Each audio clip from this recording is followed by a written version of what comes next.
everybody. That music just makes me want to dance. Unfortunately, I can't dance. So great to see you here. Thanks for coming out. This is March 3rd, and this is the meeting of the Flipping America RIA, and we are ready to go. Jonathan is in the green room. He's here. He's fired up. He's ready.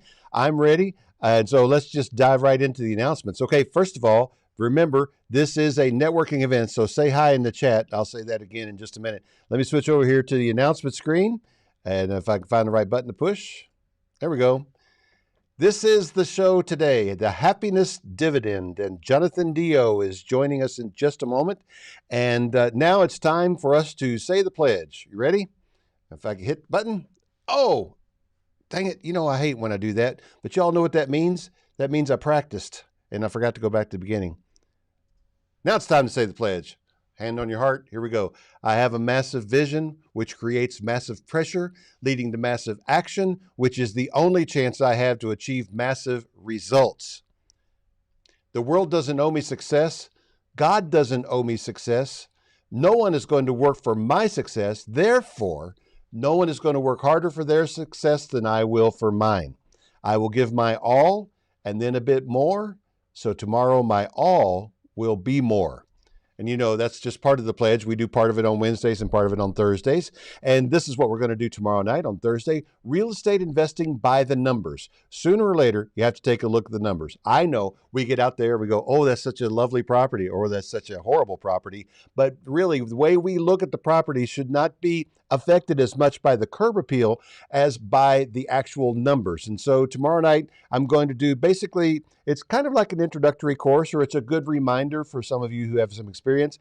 These are the numbers you need to be looking for. These are how you get those numbers. Here's how you get those numbers. And here's what you do to put those numbers together to make sense out of a deal. If the numbers don't work, it doesn't matter how pretty the house is or how pretty it could be. Just don't do the deal, okay? Next Wednesday, right here at 12:30 Eastern Time, 11:30 Central, Get Hard Money is going to be the topic, and our sponsor, Bay Mountain Capital, is going to be with us. Wayne Dyer and Will Dyer and Wayne Corley are going to join me. We're going to talk about hard money and how easy it is to get hard money. We'll talk about what hard money is, what it is not, and some things that I really like and appreciate about what Bay Mountain does to help and protect their borrowers. And we're going to hear a little bit from Bay Mountain in just a moment with Chip, who is on this call. Then next Thursday night, this is a week from tomorrow night, I've got Paul Williams coming. Paul has built a business, sold it, and then got into real estate investing and dove into apartments. We're going to tell his story and interview him and just talk to him a little bit about what it's like to really run your real estate business as a business. That's coming up next Thursday evening. This is a networking event. Be sure that you say hello in the chat, and I will eventually email the chat record to everybody. So in the chat, tell us where you're from, and if you have something to sell. Like I was talking with Kelly during the warm-up, or not talking with her necessarily, but I don't know if Kelly is a her or a him. I'm sorry if I got it wrong. But anyway, Kelly said, I am a wholesaler in Huntsville, and we're looking to buy in Huntsville, so send me your deals. That's the kind of conversation that you all should be having with each other in the chat, even as we're going along here, okay?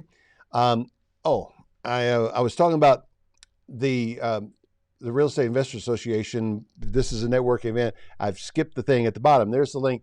bit.ly/FARRIA join. If you want to join the association, you can join us for just $10 a month. And that's the page you'll see when you hit that link, bit.ly/FARRIA join. FARRIA, Flipping America RIA, right? bit.ly/FARRIA join. And you could join for as little as $10 a month. Show your support, take advantage of some other opportunities there. This is all coming out of the Flipping America show, which is my 3 times a week radio show, also now a podcast.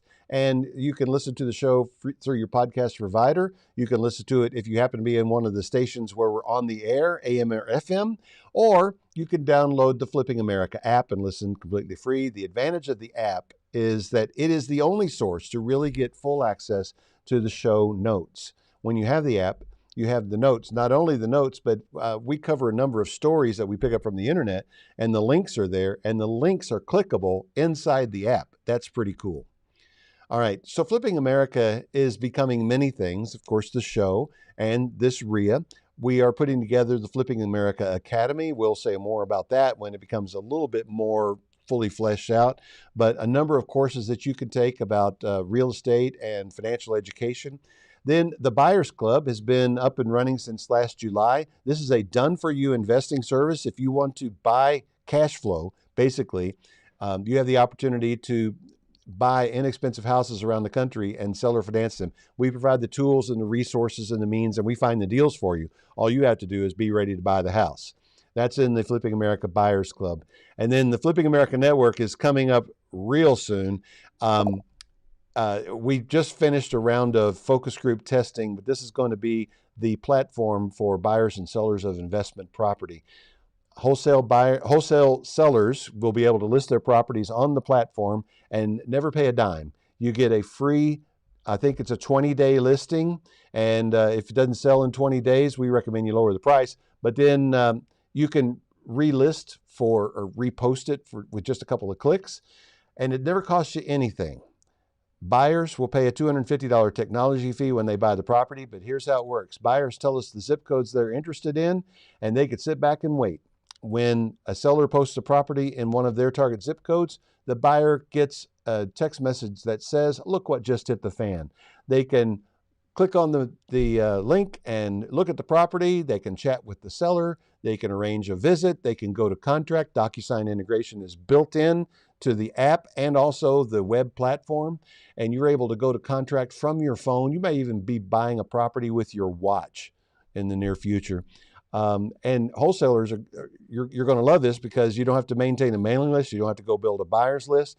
And buyers love it because they don't have to attend endless meetings and get on endless email lists. They can just look at properties. They can have them be fed to them all day long through this network. That's the Flipping America Network, and it is about to be released. All right, we're down to the happiness dividend, and that's the topic for today. Jonathan is ready, and but first, let's do this.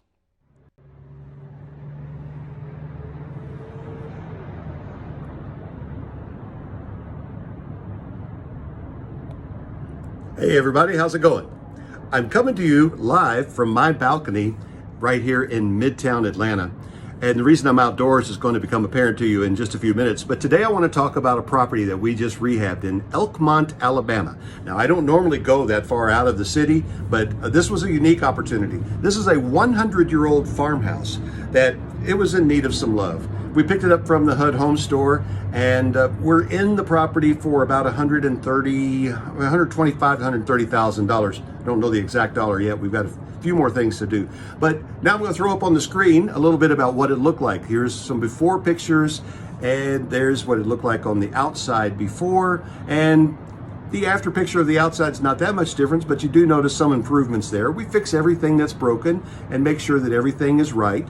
But the real beauty of this house is on the inside. All new floors, all new paint, and an all new kitchen. Here's the kitchen before, and here's the kitchen after.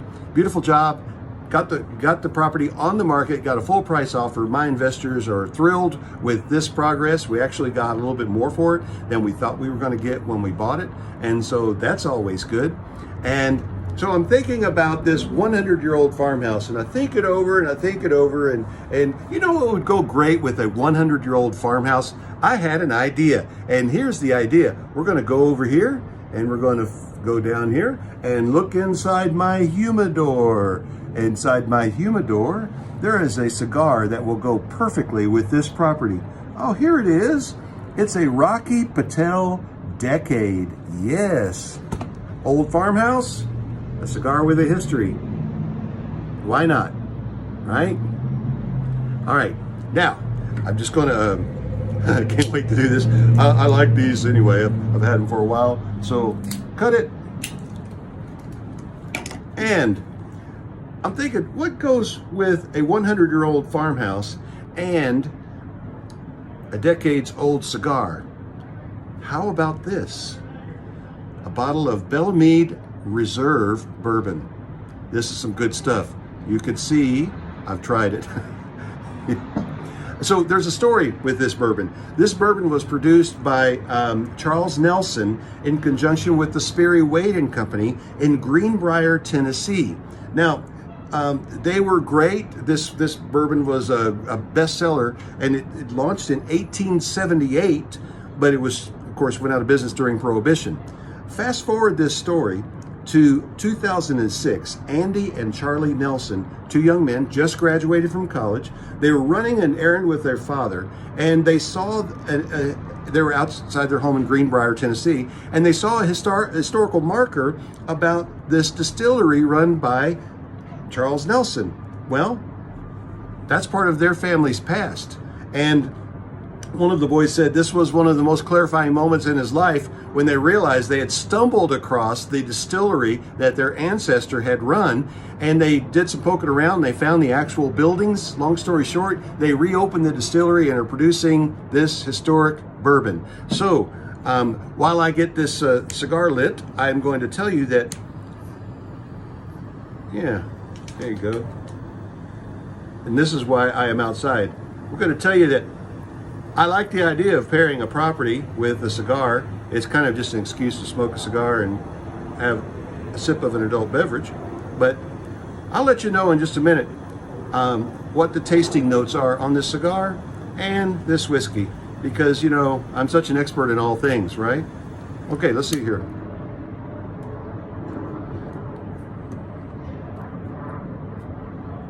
You know, I just love it when they say that, you know, they can taste notes of licorice and chocolate and so forth. You know what I taste in this cigar? Pretty good. That's what I taste. Well, what it kind of tastes like is it kind of tastes like a 100-year-old farmhouse that's been renovated and rehabbed. And here's a little bit of that Bellamide bourbon. Let's see how this goes. First, you have to nose it, right? And, you know, you read reviews on this and people say, it just reminds me of apple pie. Somebody else says cinnamon and vanilla spice. Oh, it's got oaky overtones. You know what I say?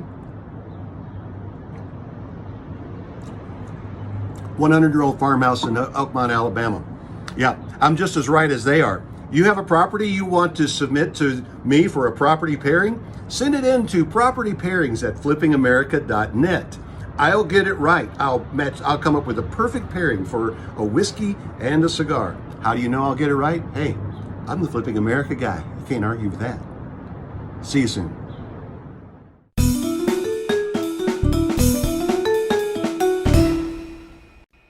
All right, that's that.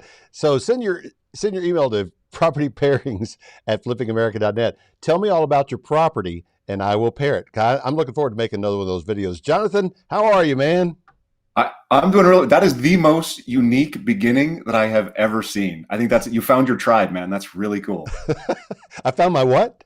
Your tribe. You do what you love to do, and people are attracted to the thing you love to do because they like to do the same thing. It's that you found your tribe. It's great. Yeah, that's right. Well, you know, I was actually talking with my son and a friend one day, and we were talking about various cigars, and Ben, my friend, said, man, you ought to figure out a way to work cigars into your show. I thought, oh, that's where it came from. And, you know, just something to add a little humor or whatever. All right, everybody, this is Jonathan Dio, and we are going to talk about the happiness dividend now, and we're going to try to answer the question whether or not financial prosperity and peace can coexist. And so I think that it's good, Jonathan, if we could just begin with a definition of some terms. What do you mean when you say prosperity? What do you mean? What's your definition of it? It's a good question. Just really quick, I love the fact that you've named it this show, the Happiness Dividend Show. You probably don't know the history, but my blog used to be called, before I published the book, before I rebranded my company, the blog was the Happiness Dividend Blog. And so I'm just excited that you're using that particular term out of the title. It's really cool to see that there again. So prosperity, I think it's really simple. Actually, it's personal flourishing. It's personal thriving. It's about happiness. It's about well-being.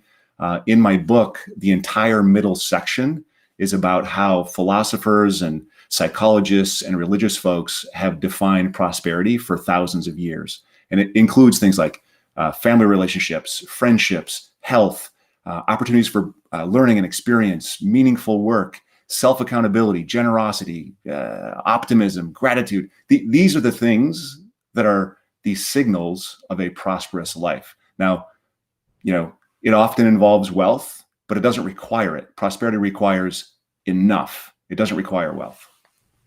Interesting. All right. And does enough have a fixed definition? No, it's every single person's enough.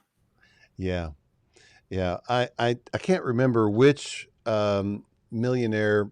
I heard this many years ago, and I obviously wasn't prepared. I don't have any notes in front of me, but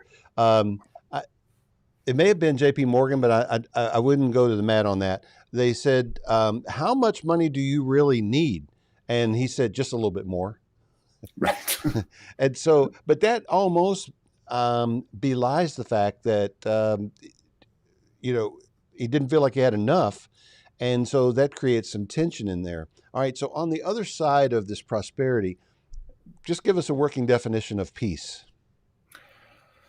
When we talked about this idea of peace for me is actually harder to define than prosperity. Yeah. So for me, it's like a quiet calm about your life. It's reflective, it's easy, it's knowing that the enough exists for you to do those things that you have written down that you want to do.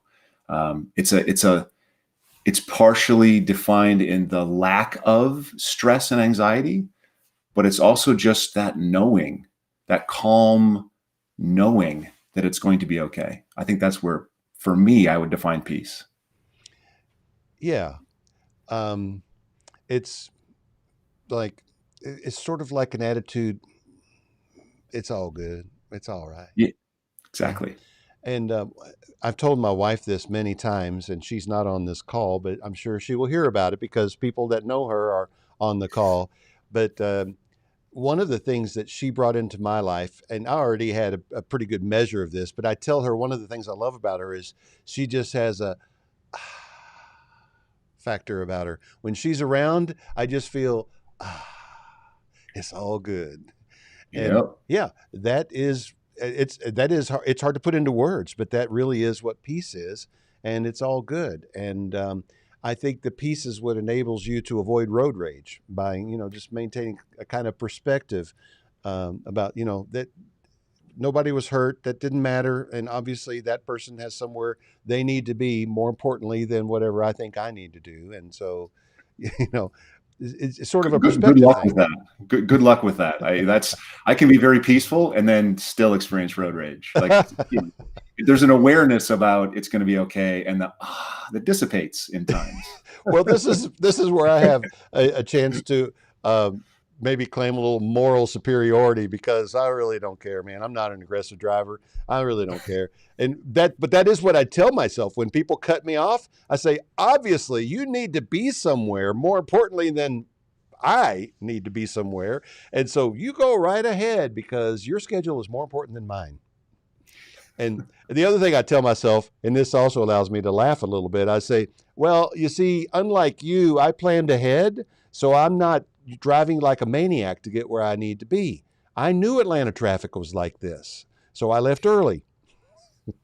And those things actually help. Yeah, for sure.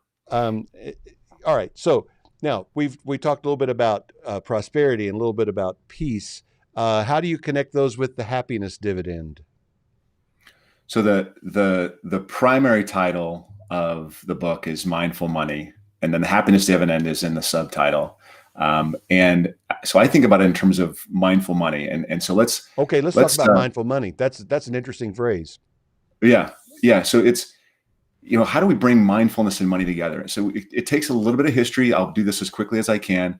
So many, many, many years ago, economists told the story about man, woman as a rational animal.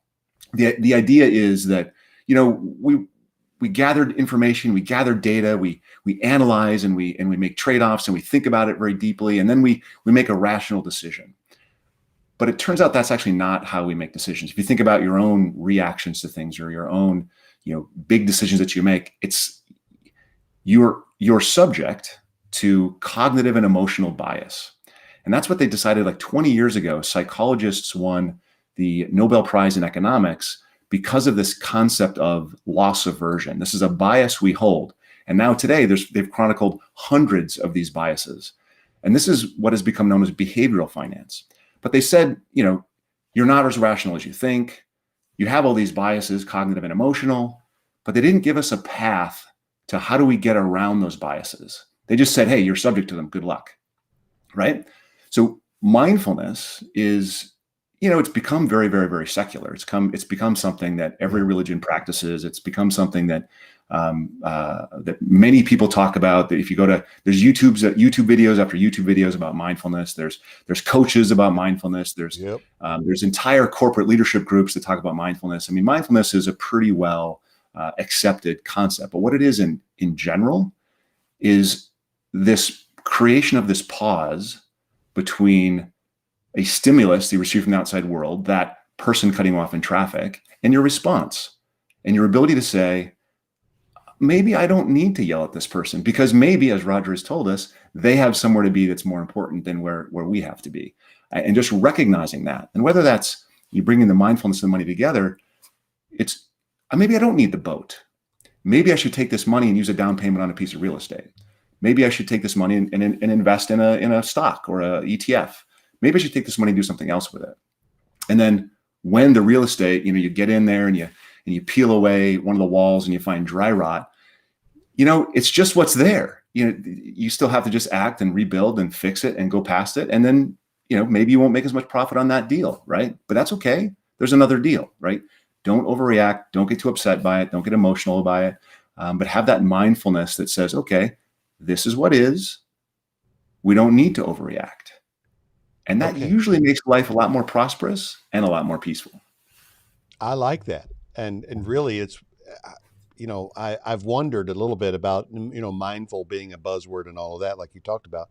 But what you're really saying is just a matter of taking time to gain a perspective, to look at it in some sort of a context that's going to allow you to remain calm.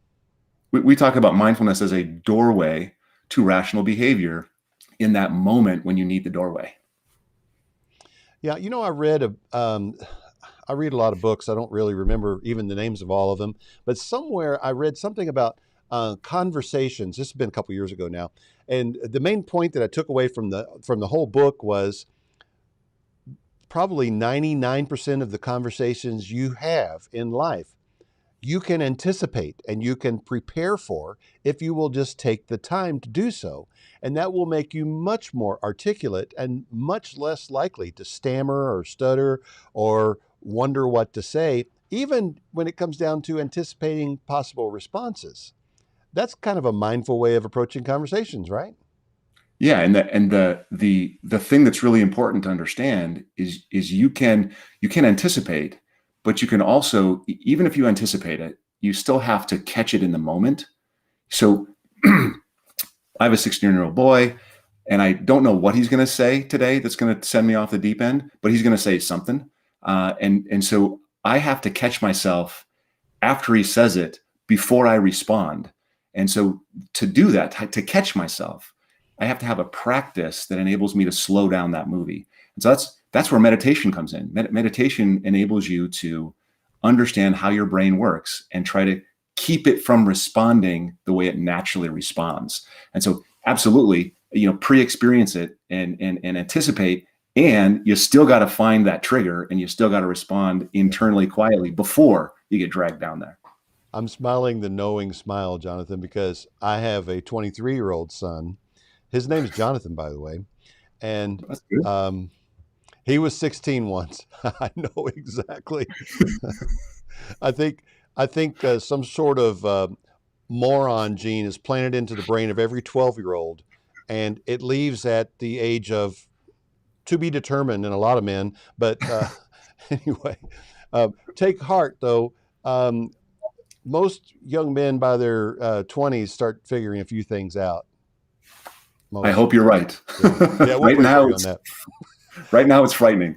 Okay, so all right. So when we're thinking about mindful money, and we've kind of defined it, and it's just a way of, you called it a pause, that allows us to insert some sort of meaning or context or perspective there. And the purpose of this is to help us make different decisions, better decisions. That's a fantastic way to ask the question, because it's not always different. I mean, you may have the stimulus to do the right thing. It's to be more thoughtful about the decisions. And the idea is there's all these biases. There's all these things that are going to drag you to make you say things or do things that you don't actually want to do that will hurt you in the long run. So it's able to say, okay, and this is in my role, I'm a financial planner. And when I'm working with clients, we talk about mindfulness as, I'm sitting on my cushion, I'm staring at the wall. I'm mindful of my breath, and I get distracted and I bring myself back to my breath. So in the financial planning world, the plan is the focal point. So when I get distracted by a new boat, a new building, a great vacation, or market calamity, or I'm afraid of something, I bring myself back to my plan. What's my plan say I should do with this? Or have we thought about this in the plan? Is this really something that could never have happened given our plan? Or is this something that fits in with the big picture that we've already painted? So do we have to get worked up? And so the idea is come back to the appropriate decision, not a better, not necessarily different, but make sure we're making the right decision with our long-term in mind, not just our short-term in mind. Yeah, I thought of something else too, stimulated by what you just said. Maybe not a different decision, maybe not even a better decision, but certainly one about which we have more confidence. So maybe we have a more confident decision. Yeah. I think that's great. Yeah. All right. So bring this home in a practical sense. Now, you're a financial planner, so I am in my line of work as a real estate investing educator. Not so much on when I'm doing the investing side, but as an investing educator, I encounter a lot of people who come to me and want some help because they want to make money in real estate. But when we start, taking a look at their life situation, really their life situation is a continual string of bad financial decisions that have left them you sort of backed them into a corner. Do you see that a lot in your business, or do those people bother to come to a financial planner? I mean, I would like to say that we see them more often. Most times we don't see them. I mean, most of the cases we see are people that already are doing really well, have wealth, have, means, have investments, are doing really well. So we built our courses specifically for people who have some shame about seeking help, or they don't want to talk to a person, don't want to admit what the issues might be, don't want to say, hey, this is my problem. So you can just go and be anonymous and go take a course and get some understanding on some things before you try to get help or advice. Yeah, I want to talk about your courses, but I want to ask you if you have any good advice for somebody like me. I had a guy that came to us for help, and he had a nice deal, and we were going to coach him through the deal, and we were going to get paid for the deal, but we also put up the money for the deal. And we made sure that he did everything right. And so he ended up making, I think, probably around $30,000 or $40,000 on this flip that he did. And so now he had the ability, and with our encouragement, to go out and provide more of the funding for his next flip and just start that wealth snowball going. Instead, the next time I saw him, he was driving a brand new red Mercedes. How do you coach people out of that? Well, so we have an onboarding process in our office. And if one of the things we're trying to figure out is if people are coachable. We want to work with people that have a desire to build something and leave something behind. And if someone presents as, what I really want is a faster car, a bigger house, better vacations, good for them. We're just not the right place for them. I think that we ultimately have to make a choice between today, 20 years from now, and then what we leave behind for our kids. And that's the big question. All right. So now you mentioned your courses. Talk to us a little bit about these courses, because you have 18 courses on financial literacy and so forth, right? Yeah. Well, there's 18 modules really. Oh, and 18 so really modules. 18 modules. So there's, and they get really organized. Just trying to let you know, Jonathan, I was paying attention when we talked earlier. I'm glad you were. So there's 18 modules that get divided up into multiple different courses. So we have a course that's specifically for people that are in college or just graduated from college. And that's like 5 modules that are specific to what that person might need. We've got a course for somebody that's early career, and that's 12 modules. You know, it's a subset of the 18 that's specific to somebody that's early mid-career. We've got another course that is, it's called Legacy, and the Legacy course, the early career is Pathways. The Legacy course is 12 modules that's specific mid to late career, includes estate planning, investing, philanthropy, those kinds of things. And then finally, we have this course, the 360 course, and that is people that want to have everything. And we often give that to employers so they can offer it to their employees. We often give it to, that's when we give away to groups of adults, you know, people like the faculty and staff at my kids' school have gone through it. There's a local entrepreneurship organization that's gone through it. I'm talking to, and I'm hoping this comes, it's not there yet, but I'm talking to Special Olympics so they can put give their athletes access to it.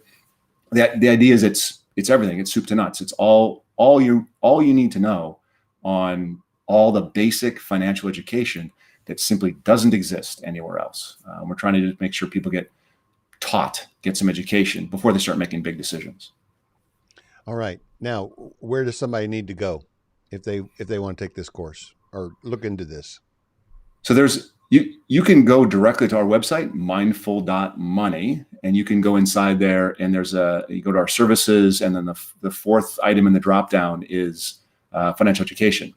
However, I believe in the show notes somewhere you're going to put a link to your page that's going to have a 25% discount for people that are listening today, and that's, I think, probably a better deal for folks.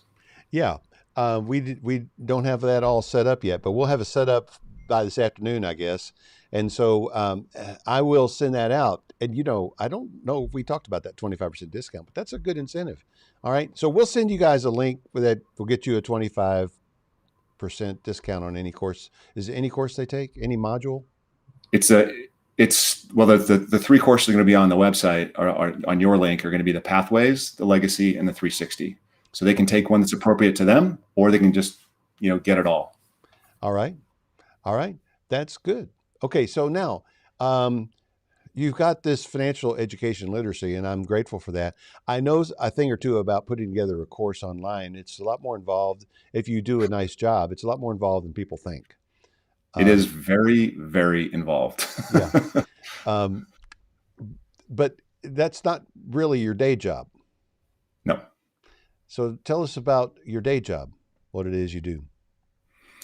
Well, I mean, it's kind of the beginning of my day job. And it's the culmination of the beginning of my day job. Let's put it that way.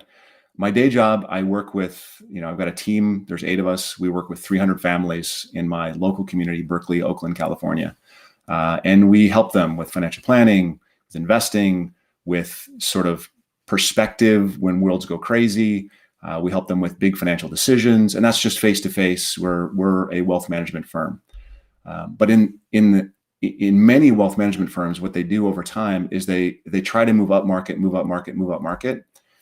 And as they move up market, find wealthier investors, wealthier people to work with.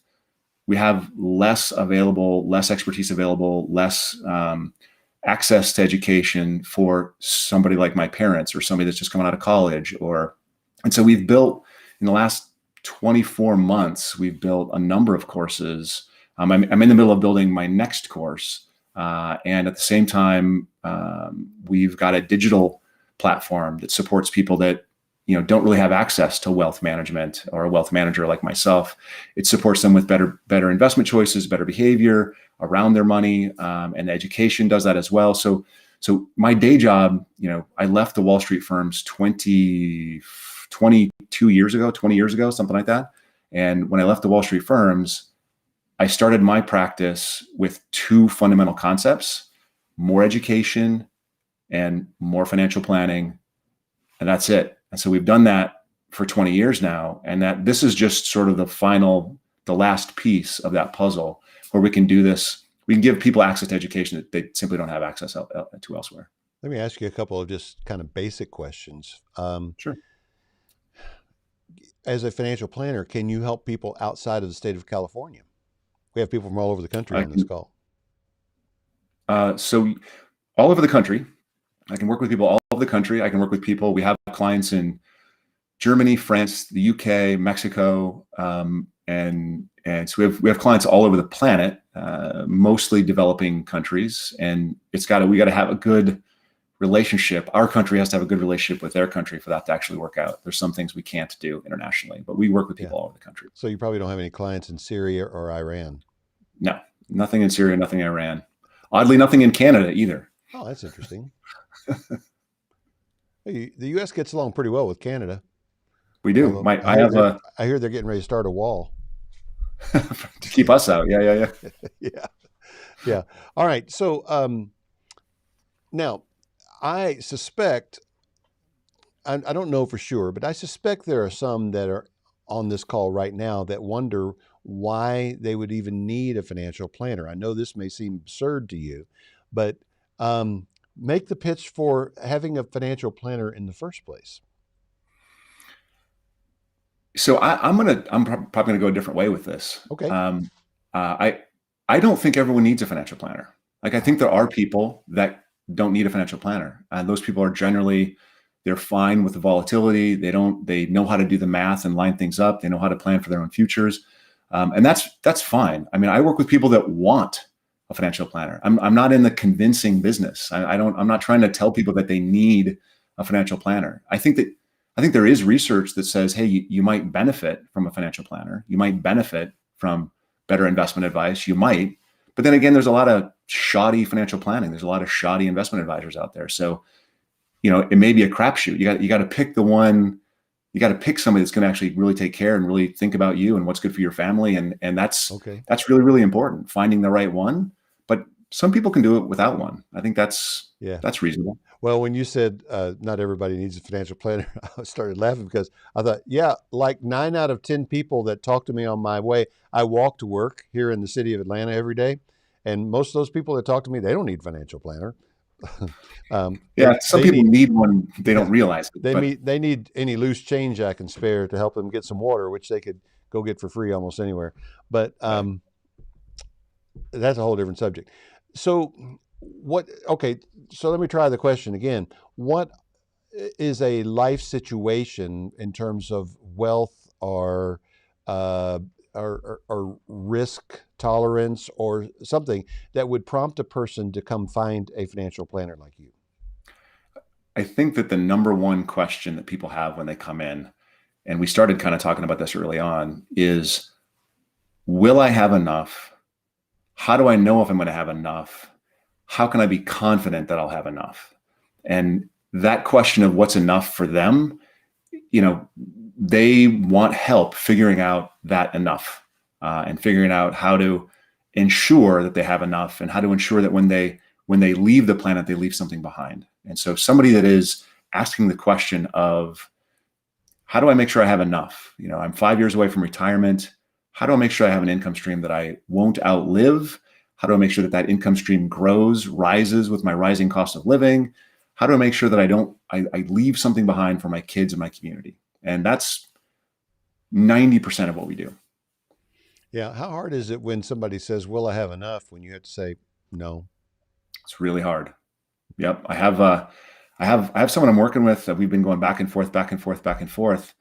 And I'm telling him that he has a lot, but he spends a lot. And so I keep trying to say, you can't spend 12% of your asset base on an annual basis. You can't. You will run out in 10 years. Like, it'll be gone. So you have to have a much larger asset base, or you have to spend less. It's a trade-off. And I don't care which way you go, but you got to do it. And it's very difficult. And we're arguing about it. I'm like, it's just math. Like, I'm not telling you anything that's not easily defensible here. It makes sense, but they don't want to hear that. So if you're thinking about an asset base and you've got this pile of money, let's just say, and it's getting a return, what is a typical return your clients are seeing, or you like them to see? Like an ROI on the whole thing. Yeah, so it's I mean, that it depends completely on the individual and the kind of risk that they take, right? There isn't an optimal portfolio. There isn't an optimal return. Obviously, we want to have more return, but we also want to take less risk. And so that's the trade-off that every individual makes for themselves. Yeah. There's a lot of research in the industry, in my industry, about not so much the return, but the safe amount you can withdraw. Right. So there's a thing called a safe withdrawal rate that's been studied, lots and lots and lots and lots. And that safe withdrawal rate is about 4%, 3.5% if you want to be more conservative, 4.5%, 5% if you want to be a little bit more aggressive. But that safe withdrawal rate is 4%. What that means is you draw out 4 on an annual basis. Mm-hmm. The portfolio goes up more so that next year you can draw out 4 and it'll be a little bit bigger. So your income rises with your rising cost of living. It's interesting to talk about that with, on Flipping America, because I look at real estate as above the line. In other words, that's income stream you're getting that isn't gap income you're trying to fill with portfolio, right? So if you have enough income from real estate, then you don't have a gap. You don't have a amount you have to fill. And so there's people that have oodles of real estate. We have clients that have lots and lots of real estate, and they've got plenty of income coming from real estate that, they don't have to have a portfolio. They've got income coming from other things. Now you'll know that you got to have liquidity if you have real estate, because chimneys fall, stuff breaks, you need to put in it. So you got to have liquidity, but you may not have to have a portfolio. The portfolio comes when you're trying to fill the gap income from your fixed income and your expenses. Now, when you say portfolio, you're referring to a stock portfolio, I guess. Stocks, bonds, blends, commodity, anything that's sort of publicly traded that's you can cash, Okay. Yeah. Okay. Fairly liquid and publicly traded. Yeah, exactly. That's good. Yeah. Okay. So if now you're talking about the safe withdrawal rate, do you do any work with actuarial tables to see how long this person might be expected to survive, to know what is that connected to the safe withdrawal rate at all? Absolutely. The safe withdrawal rate comes from the couple numbers you can tie to the safe withdrawal rate it's based on a 60% equities, 40% fixed income portfolio, and it's based on 30 years of withdrawal. And that is a safe estimate. 4% is a safe estimate based on those two things. There's additional research that says if you lean towards smaller companies, maybe you can make it 4.5% become safe. I'm just saying there's a ton of research. 4 is a good starting point. 60, 40, 30 years. Or if you have a bunch of bad habits like smoking 3 packs of cigarettes a day, you could take out more because right. You're not going to live as long. Not going to live as long. Exactly. Yeah. Or if you smoke cigars, ride motorcycles, and date wild women. All right. I don't date wild women. Anyway. All right. So I've been asking you some questions. I want to throw it out to the people in the group. If any of you have questions for Jonathan, put them in the Q&A. He won't see the Q&A, but I'll see it, and I'll make sure that we ask him your questions. So does this make you I don't have a financial advisor, full disclosure. What I'm doing is I'm working and getting closer every day to basically having all of my rather modest lifestyle needs taken care of by the passive income from real estate. And that's kind of that's my financial plan. But I certainly see the value in what you're doing, especially for people who have W-2 jobs. And, they're kind of locked in. One of the things that I can do is I can always, do another flip or 40 in a year to be able to buy this other passive income thing. I've got different ways of thinking about it, but as a financial planner, you've passed some licensing examinations, and am I right? Yeah. Some series 6 or 7s or 76s or 67s, or I don't know all the series. We dropped all of those, actually. Those are brokerage licensing. That gives me the right to sell you product. So much better to have a CFP or a CBWA or an AI and an AIF. And that's really where you find the planning and sort of the fiduciary advice, not so much the this is a product you should buy and pay me a commission on, right? That's a different animal, and they're out there. There's lots of them. You go to a bank or a Wall Street brokerage firm, and you'll find somebody that'll sell you a product. But you want to, in my opinion, you want to have a planner, advisor, registered investment advisor, somebody that's a fiduciary, and then it's a little bit different. It's a different licensing structure. It's different requirements. Like, I'm required to put my clients' best interests first. That's a law. That's not true at Wells Fargo or Morgan Stanley, or it's not true. So you want to find someone that has to. Yeah, stockbrokers don't have to. Yeah, stockbrokers think I need a new boat, so I think I'll put tell all my clients to sell or buy. It doesn't matter. Right. All right. Yeah.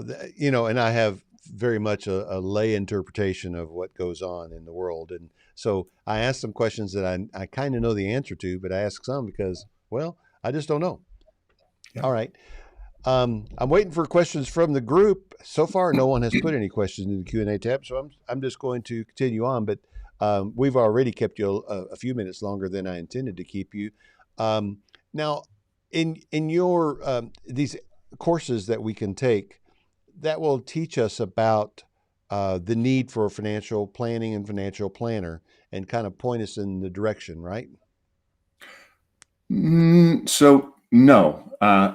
The courses, so the book, the original purpose of the book was, I had a client who said to me, Jonathan, you need to write a book because people need to get the calmer message about how to invest and how to build wealth, rather than the frenetic Wall Street message that people get every day in the media. And so I wrote that book, and at the end of every chapter in the book, there's an exercise. And at the end of the book, if you do all the exercises, you have a rudimentary financial plan without a planner. So what I recognize is I think a lot of people would benefit from a plan that don't have access to a planner. And if you benefit from a plan and you don't have access to a planner, you need a different vehicle from which to get a plan. So I have a financial planning course. The book is being turned into a course that will be finished in probably, month, maybe 2 months. The stuff that's up there now, it does have worksheets. There are workbooks that help people make very specific decisions, but the goal is not to have them become clients. The goal is not to actually get them to a place where they are interested in working with a financial advisor. That's not the goal. Never was the goal. The goal is to get some basic financial education to people that don't have access to it elsewhere. And my hope is, once somebody has a basic financial education, they will be able to build wealth for themselves, for their families, and maybe someday they will seek out help if they need it. Maybe they won't. That's fine. That's fine. I want to support people where they are. And for those of you that are listening right now, just in the interest of full disclosure, let me tell you what my goal is. My goal is to make a positive impact in the world in some way. And if I can, in a small way, help you to achieve your financial goals, I know that many of the people listening to my voice right now really have a heart to do something good in the world. You want to make a living, you want to make more than what you need to live on, because you have a cause in mind, a charity or something that you want to give to that makes a difference in the world. And if I can help you get there, then I am participating with you in making the world a better place. That's a big part of why I do what I do.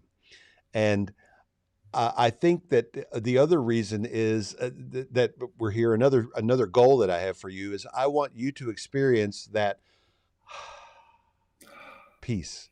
And that's why when I don't remember who reached out to who, but when we found Jonathan, I knew that we needed to have this conversation, because I want you to have that peace of mind that comes from having a real plan and your prosperity set.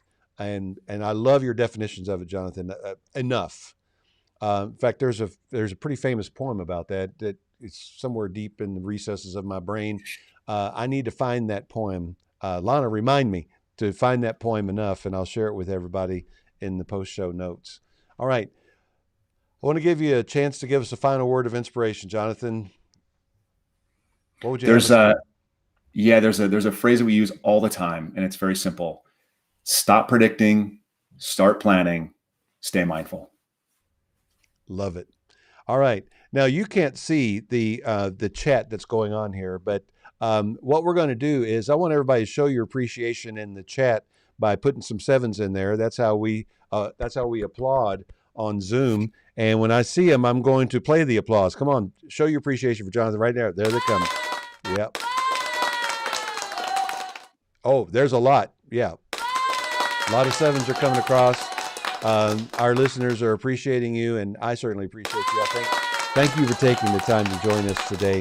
And I will be sure to put your website and the link in there for everyone to be able to reach out to you and connect with you later on. All right?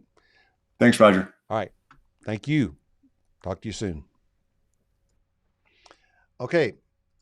So now it's us, and that was terrific, wasn't it? That was good information. And he just felt mindful and peaceful, right? All right. Chip Cagle is here with Bay Mountain Capital. Chip, talk to us about Bay Mountain Capital. Appreciate you guys so much.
Oh, hold on, Chip. Are you there? Okay, keep going.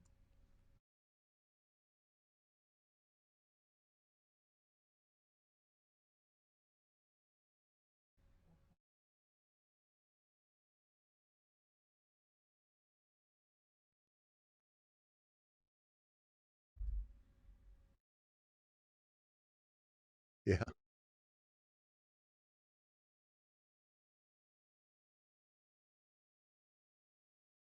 Wow. That's kind of cool.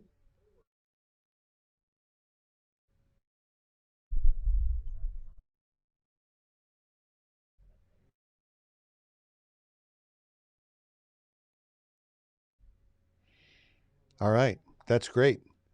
Okay. So Bay Mountain Capital is doing loans on flips, and you've got some buy and hold and even some commercial products, right?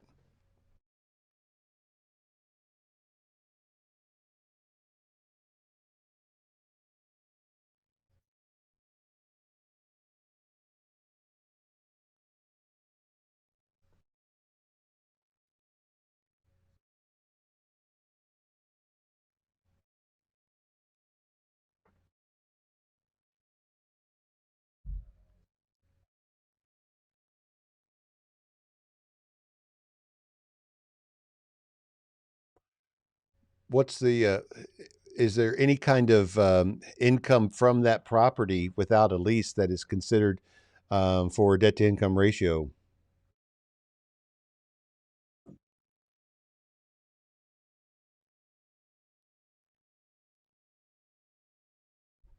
Oh, all right.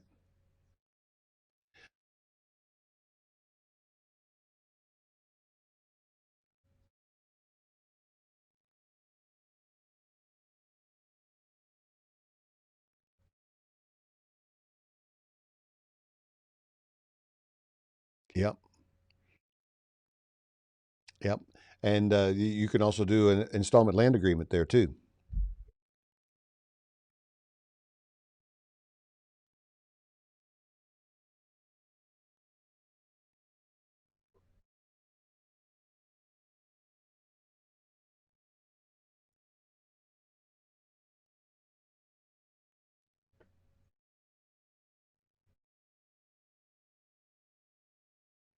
Okay. All right. That's great, Will. Uh, Chip. We'll be here next week. Thank you, Chip. I appreciate it, man. And all right, so we are official now in Tulsa and Memphis and Tri-Cities, Tennessee. So we're glad to be welcoming people from those areas onto this call. And I'm looking forward to the pandemic being over so we can go back to live meetings. And I saw on the news last night that Texas and Mississippi governors have declared the pandemic over in those states and everything is back to normal. I don't know if it's really true that it's over, but they're declaring everything back to normal. So if you're yearning to be free, consider one of those states, I guess. I don't know. All right. Well, I've had fun talking with you all today. Thanks for all the nice things you've said, both on and offline, about the property pairings. And I need more deals. I need some other properties. I don't want to just take my properties, but send me something you've got. I don't care if it's rehabbed. Maybe you're a wholesaler. Send me the wholesale deal. Let me look at the wholesale deal. I'll pair that with a cigar and a whiskey just for the fun of it. And or if you've got one that's fully rehabbed, I'll do that too. But if you've done that, please send me before and after pictures and tell me the story. If you'll just take the trouble to write that email, I will create a perfect pairing for your property. Okay? That's it for today, everybody. We'll see you tomorrow night. We're going to talk about REI by the numbers. Thanks so much.